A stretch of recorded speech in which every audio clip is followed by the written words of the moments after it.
It is the government, the ruling coalition, that is getting benefited from the delay in elections in Punjab, particularly. Uh, they have been successful enough, even with the flagrant disregard to the constitution. They have been successful in, avoiding the elections in Punjab. Uh, for political, the only political reason that we have at the moment is that Imran Khan is by far the most popular political leader in the country. But being popular is something else, but being acceptable is more important. Imran Khan may be the most popular political leader in the country, and the latest testament we have is of the last by-elections that took place in the country. But he has proven himself to be a very unreliable political leader, particularly for the establishment, because he was a beneficiary of the former establishment. He was brought in power by the former establishment, by General Bajwa when he was the Chief of Army Staff, and he was given all the support and privileges that a prodigy of an establishment could have had. And somehow, over the period of time, he has proven himself as an unreliable partner. Now, that today's establishment does not trust him for two reasons. One, the baggage that Imran Khan carries is of being unreliable. And second, Imran Khan uh, conspired with the former establishment and some generals to sabotage or block the appointment of the current army chief. So Imran Khan has put himself into a lot of trouble where he sees that he's popular, but he's still not been able to make a mark, and he has not been able to, dictate his terms, despite the fact that he's powerful, he's popular, people are with him, and his penchant for, having another alliance with the today's establishment is quite obvious, and he's very keen to be in good books of the establishments with the establishment once all over again. But as we speak, Imran Khan still is frustrated. He is trying his best and bending over backwards to build a new relationship with today's establishment.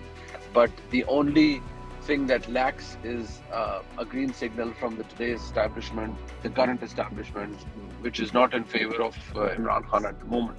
And this is quite obvious. And even when you talk to your sources, being a journalist, when I talk to my sources, it becomes more apparent and more obvious that Imran Khan is trying hard to be in good books of the establishment, but he has not been given any positive sign till today. So yes, it's the government which is getting benefited, but Imran Khan is losing big time. He's not been able to dictate his term. He's not been able to mend his relationship with today's establishment, the current establishment, and this is what is causing more trouble to him. Well, the members of the parliament, they enjoy a certain protection under Article 66 of the Constitution, which gives them a type of immunity where their speeches, any comment that they make on floor of the House, their voting patterns, it cannot be called into question in any court of law. But yeah, morally, they should not be doing these speeches or waging a war against the judges sitting in the Supreme Court. And there is a constitutional restriction also under Article 68 of the Constitution, which bars the members of the Parliament to make any comment on the conduct of the judges. But these constitutional restrictions, they are only in place when everything is going by the book. At this moment, nobody is playing by the book. Even the judges sitting in the Supreme Court, they are doing everything but dispensing justice. They have made themselves controversial. They've made themselves vulnerable against these types of attacks from the National Assembly and from the parliamentarians. And their conduct has been anything but exemplary. They have somehow politicized the institution of the Supreme Court. And I would say, sadly, that it's the Chief Justice who has to take the responsibility, because the polarization in the Supreme Court, the division in the Supreme Court, it's only because of the conduct of the Chief Justice. If he would have acted in a sensible manner, and if he would have tried to bridge the gap between the Supreme Court judges, things would not have come to this stage. But it is the division between the judges which has made Supreme Court and the judges vulnerable against these attacks. So by commenting on the polarization prevalent in the Supreme Court, or the kind of decisions that they're giving, the parliamentarians are not really vulnerable against the contempt. And there is, particularly when they pass these comments on floor of the House. Well, anything can happen at this time, but I don't think it's going to be easy for the Supreme Court to issue a contempt notice for the Prime Minister of Pakistan because of a number of reasons.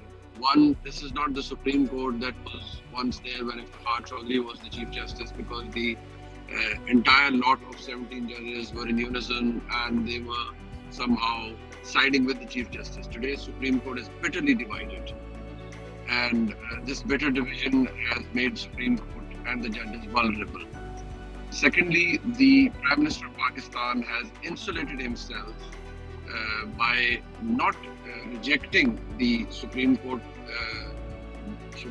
demand to disperse the 21 billion to the Election Commission of Pakistan.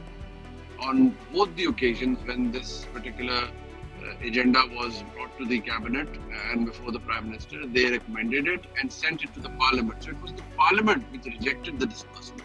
So Prime Minister can turn around and say that I have not violated any order of the Supreme Court. We placed it before the cabinet approved it and referred it to the Parliament, and the approval had to be given or had to be sought from the Parliament. So the Parliament never gave us the approval, hence the funds could not be dispersed. So I think the Prime Minister is not likely to be disqualified or held in for contempt, because that would send a lot of people over the edge, and it's going to be it's going to get more ugly with every passing moment, if at all the Supreme Court judges go down that route. But having said this, if the judges who are already pushed to the corner, if they have no option left but to retaliate, they can retaliate and they can issue a contempt notice to the Prime Minister. But the consequences of such contempt notice are not going to be good. It's going to be ugly, it's going to get murkier and dirtier. Parliament cannot be held in for contempt under any circumstances. The members of the Parliament enjoy privileges under Article 66 of the Constitution, which gives protection to the members and to their voting patterns, and it can never be called into question, as I've already said, in any court of law. Yes, the parliamentarians have been smart enough to say everything on floor of the House. They have rejected the disbursement of 21 billion to the Election Commission through the Parliament, and Parliament can never be held in for contempt.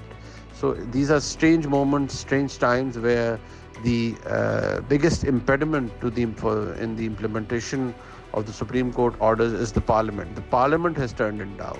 So the Supreme Court cannot hold Parliament or the entire Parliament in contempt.